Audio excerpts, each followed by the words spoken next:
Back here on the drive, guys, man. Let's dive into some college football. Week 0 this week. I feel like it's starting earlier every year. It used to be the last weekend in August. Now it's the second to last weekend as we got some games opening up the slate this weekend, including number 22 Iowa State, number 17 Kansas State. My pleasure to welcome into the show former NFL linebacker. Played his college football at UCLA. Don't do that. Don't do that. Don't disrespect my boy B. Jones like that. I'm just giving him his bio, his full resume here. Brian Jones, what's up, B? Thanks for jumping on the show, man. Hey, man, I always rep UCLA. I'm half a Bruin. Then I transferred to my first love, which was Texas. But I want to go back to that music conversation. Y'all left out. You talking about Two Live Crew? Which track? Ooh! Oh no! Dude, you can't. This a family show, Brian. This a PG G-rated show, baby. I know it's a family show, but but listen. Back then, not only did you have Two Live Crew, but the underground was Jam Pony Express. You got one of them mixtapes. Now they talked all over the song, but it was still good listening, and it was that underground stuff. In Houston, they had Daryl Scott mixtapes and all that when we were growing up. But yeah, that Miami sound was cool. That Miami bass, baby, had the whole trunk. Miami bass. Nah, but we got hey Brian, we gotta put some respect on Rap-A-Lot Records too, though. Oh yeah, you gotta put some respect on Rap-A-Lot for sure. Yeah. Mr. Scarface and the boys. Came on. No doubt. Yeah, man. Especially when I transferred to Texas, Scarface and the Cats, they were hot back then, man. Come on, man. And they set the stage for all that rap music in Houston. Hey, I mean, I'm telling you, when the South hit B, they hit hard, man. I'm telling you, they came through the door because, KD is an East Coast dude. I'm from Philly. I'm from Philly. I said East Coast. He an East Coast dude. He into it. But, I was like, I'm a West Coast guy, so we still got it going on even in the studio. You got PSK in the house. Oh, what you know about that? That's Schoolie D. Who did we have on, Jay? Yes. And that says Schoolie D was the originator of gangster rap. Candyman. Candyman said that. Oh, so Candyman, we had him on. PSK, they were jamming that in the Christopher Walken, Lawrence Fishburne, King of New York. King of New York. Yep. PSK. Yeah, man. Hey, Brian, how excited are you for this college football season, man? We starting back up this weekend. I mentioned that top 25 matchup that we have coming up on Saturday, Iowa State, Kansas State. I said before, it feels like it's starting earlier and earlier each year. Here we are, August 23rd, this Saturday, and games kicking off. Yeah, for the last few years, we've had the week 0 games, and I'm usually off and get to enjoy them from the couch, but we actually have one on CBS this weekend, Stanford at Hawaii. And it's cool, man. Let's get it going. We were pumping out preview shows a week ago, get the juices flowing, and now the real games are here. And I'm sure for these kids, such as me, when I was back in the day, you get tired of looking at your homies. You get tired of beating their heads in. You need a different color jersey, and the sooner we can get to that, the better. Let me tell you, I've been in the exact same situation because, practice can only go so long. You can only go up against your teammates so long. And when you see somebody else, you are biting at the shoulder. I'm ready to tear his head off. Let's get this thing going. No doubt, man. And it just becomes monotonous and boring, and you have to conjure up different ways to stay excited and about the mundane practice. And then you understand it's part of the process, but still, it gets old, and you're chomping at the bit, as you stated, to see a different color jersey, and you can only simulate what the opponent's going to do so much. And then once you get after in those real games, that live ammunition, that's when it gets real and it gets really fun, especially if you're a good team. Yo, BJ, you guys got Stanford and Hawaii. Let's stay right there because, around here in Northern California, Stanford's got a play along with Cal and UC Davis and Sac State and so many different flavors this way, man. What's your take on Stanford switching coaches now from Troy Taylor? A little issue that way, but what's your take up there? It's going to be interesting. You got a pro guy, Frank Reich, taking over, and they say it's just going to be, for this year. And of course, one of his former players, Andrew Luck, and one of Stanford's big-time all-time legendary players as well as now the GM.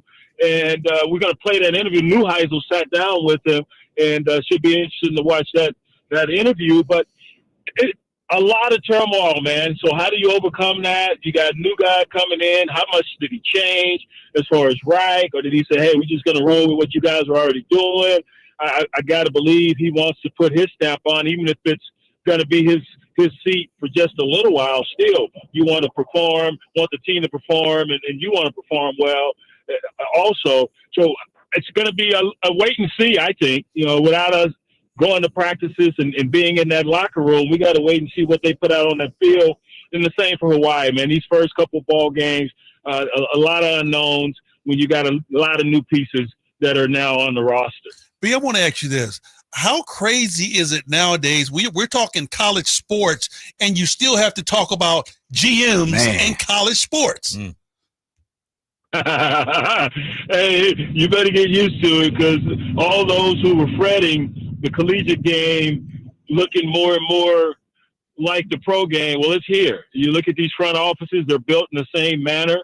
You have GM, you have player personnel guys in there. The coaching staffs have expanded, and the amount of money that you're having to allocate now to recruiting and to that front office, that's increased as well. Not to mention what you now have to outlay to the players. So yeah, that's the new normal. That's how it is. It's a pro game.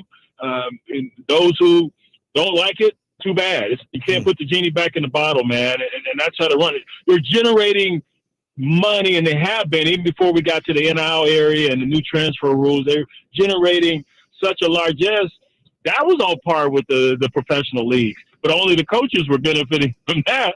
And so now everyone gets the benefit. But that's where we're that's where we are, and it's going to only continue to go in that direction.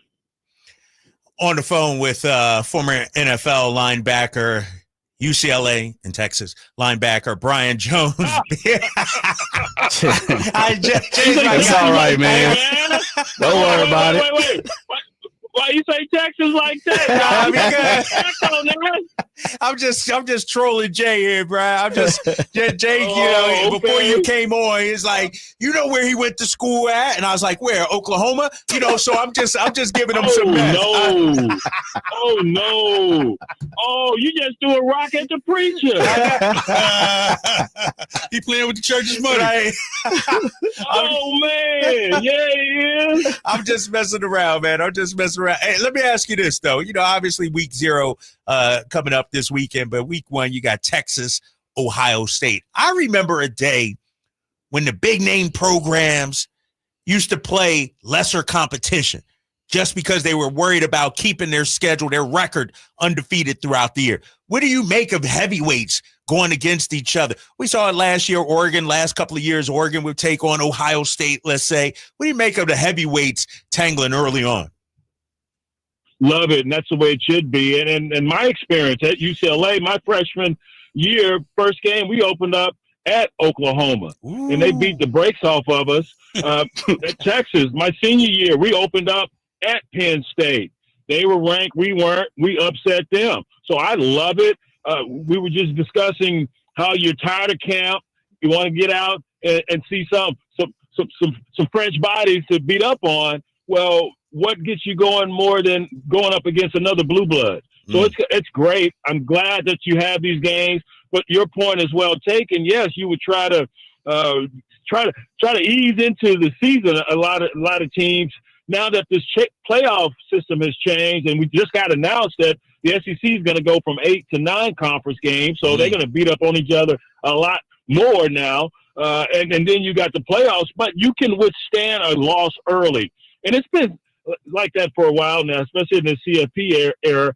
You can overcome an early loss, as long as it's not too bad, and long as your schedule or your win-loss total is respectable moving forward. You can't have 2 or 3. You could possibly get away with 2, 3, 4. Heck no, unless there's a ton of others that have that many. But yeah, you can withstand and overcome an early season loss, especially to a team like Ohio State on the road. But that ain't gonna happen.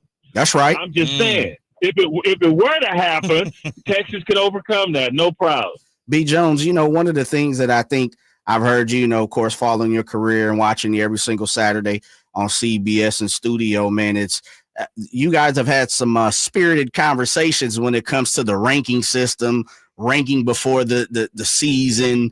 What's your explain to everybody your take on how we rank all these different teams, and we ain't never even seen some of these teams, new quarterbacks, new coaches, so much transfer. What's your thoughts on the ranking system beginning in the season? It doesn't matter to me. I said a moment ago, a lot of these teams we don't know much about because they have overhauled their roster, especially in this transfer era. So that doesn't matter.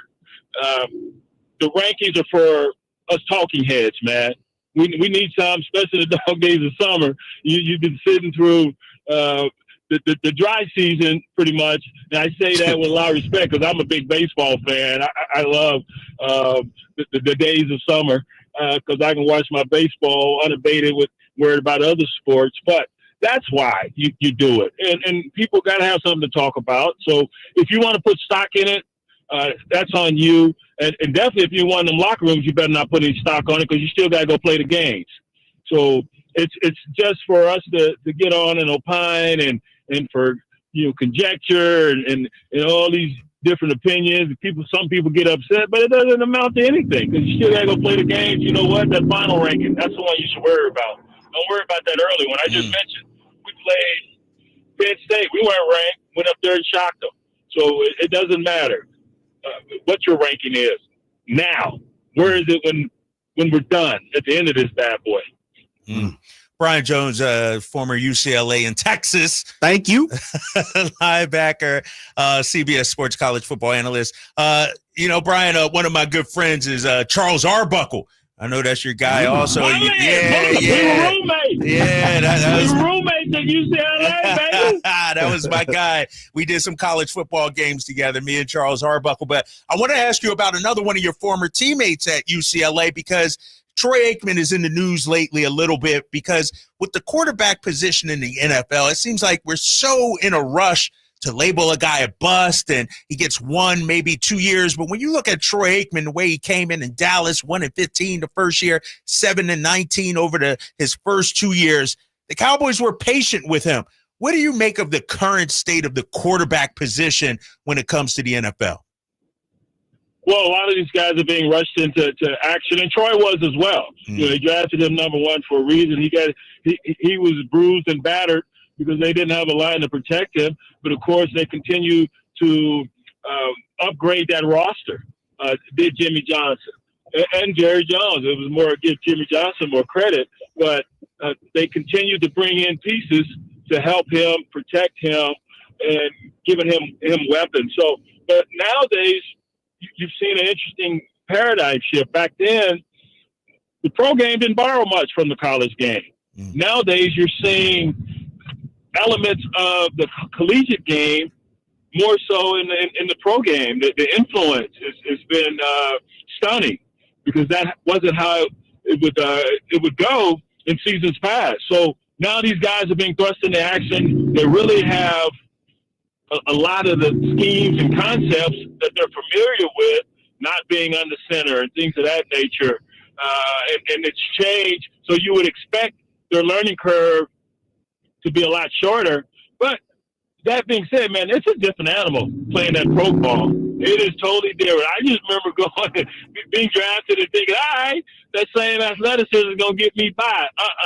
Nah, it can get you by, but you better be a super duper elite athlete. That wasn't me.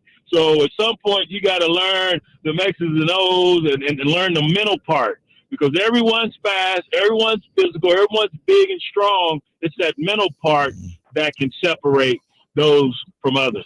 You know what? We was just talking about basketball yesterday, and I said the exact same thing. I said, everybody, when you get to that level, everybody is strong, quick, fast, can jump high. What takes you to that next level is your IQ. Your IQ has to be at another level to make you an elite player. No doubt. That's it, man, because everybody's talented.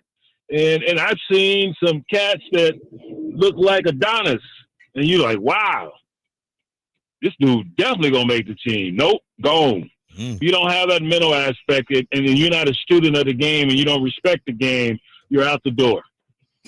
Yo, B. Jones, you had an opportunity to have 2 stops with the Raiders. And before we let you go, I got to get your scout on the coming up national champions this year, UT Longhorns. But Yep. the 2 stops with the Raiders, of course, them being locked in here in Northern California before moving to Las Vegas. I've never got your thoughts on that, man. And you played in LA as well with the Raiders. What's the whole overall?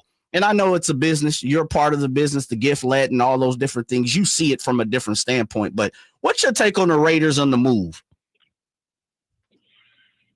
Wow. I mean, the Raiders have moved so many times, and you hit the nail on the head, follow the money. And they definitely needed a new stadium.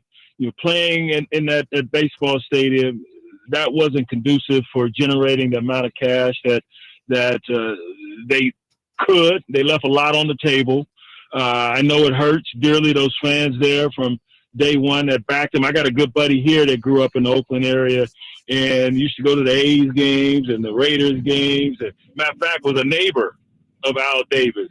And so he's still somewhat melancholy, if you will, about them moving. But you have to understand it. It's about putting those butts in the seat and having a newfangled stadium that can generate cash and be more than just a one attraction venue. You got to be able to justify the cost by having multiple events in that venue, and just couldn't get the city folks there in Oakland to pull the trigger. So I get it. Yeah, and a lot of things have changed. I mean, look at the collegiate game now and how some rivalries have gone away, and we just brought back the hated Aggies, last year at Texas. So that's cool. But it's just the changing times, and we can get nostalgic about it. But money's gonna move the needle, baby, and it always has and always will. BJ Jones, I want to stay right there with you on that because, when I look at college sports, you got the NIL, you got schools changing conferences, and there's thought that the game is changing in a negative way. But in between the lines, is college football still college football? And do you think the popularity is still what it was 10, 15 years ago? Did I lose you? No, we got you. We got you, baby. Can you hear me? I'm sorry. Hey, first of all, let me apologize. I'm in the car. I'm going through the hill country here in Austin, Texas. And having sat where you guys sat and attempted to conduct an interview with somebody in their car, I sincerely apologize. But you were warned. No, you all good, baby. The question I asked though is, you got NIL now, you got players changing teams every year, you got the portal, you got schools changing conferences, and the thought is that the game is changing for the worse, if you will.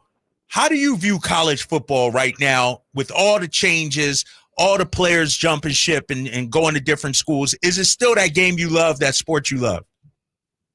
Yeah, it's still a game I love, and I'm not a big proponent of all the transferring. After 2, as Grandma would say, "Boy, go somewhere, sit down, and be still." But again, I don't begrudge this NIL. I was a big proponent and advocate for these young men and women not having to defer their earning potential. That amateurism bull dookie, it was the word. It was a good hustle, 100+ year hustle, and that's all it was. Had us all buying into this amateurism, and yeah, where our only person benefited were the head coaches with their escalating contracts, and those who say, well, you get a free education. I didn't get a damn thing. I earned my scholarship. You didn't give me nothing. Nobody was walking through my high school arbitrarily handing out scholarships. I had to earn it. And once I got on campus, my ass had to earn it each and every year. So I don't want to hear that. And I apologize for cussing on your family radio show. You good. It's PG-13. That really gets me upset when they get this.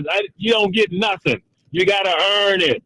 We don't get a dang thing, okay? So I was a big proponent of NIL. Let's do it, but it hasn't been implemented in the manner in which it was intended. This pay-for-play, that's all we got right now, dude, and I'm not for that. You know, we launched a platform a couple of months ago called Gift Leap, which is true NIL. You have athletes on there, fans can gift them items, true fandom and true fan engagement, and then we have brands that we will initiate paid collaborations between the athletes and the brands. That's NIL. That's how it's supposed to work. Now, hey, I'm going to give every player at this position this amount of dollars just for signing with us. Nah. Now, I don't begrudge them getting their loot because I would take it. I would take it too, man. When I went to, back in the day when I went to Security Pacific ATM, was a lot in there. Wow. Was not a lot. He said Security Pacific. Hey, I B. remember that back in the day. B, that was my first checking account I had when I went to LA. Yeah, Security Pacific. Come on, man.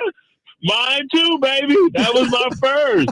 Now, we had a little NIL back then. I'm not at liberty to discuss. Yep. But it was nothing, at least not for me, like it is now. So I'm all for them getting it. But the pay for play, you know, not my thing.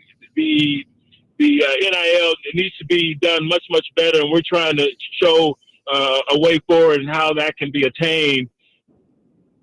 Man. Joined by Brian. Okay, Joined by. Did we lose you, B? Hung on as long as they could. But the NCAA could have been proactive. They had an opportunity to be proactive a number of years ago, but no. The hustle got too good, baby. And you see what happened.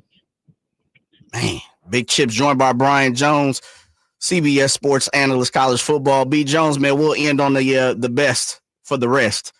Please explain to the peasants and the people beyond us why UT will win a national championship this year, you know, and flex our muscle, man. Shouts out to Arch Manning, the great Manning family. What you thinking, B. Jones?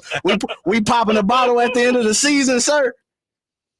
Hey, Jay, I'm going to say this for those folks in the back, for the peasants, for the serfs, for the noblemen, for everybody, the kings and the queens. Texas is officially back because they're going to each and every year be vying for a national title. They've got to get over this Georgia problem. I know Ohio State's first. And I think even though they're going to be underdogs slightly in that game, Ohio State's at home, of course.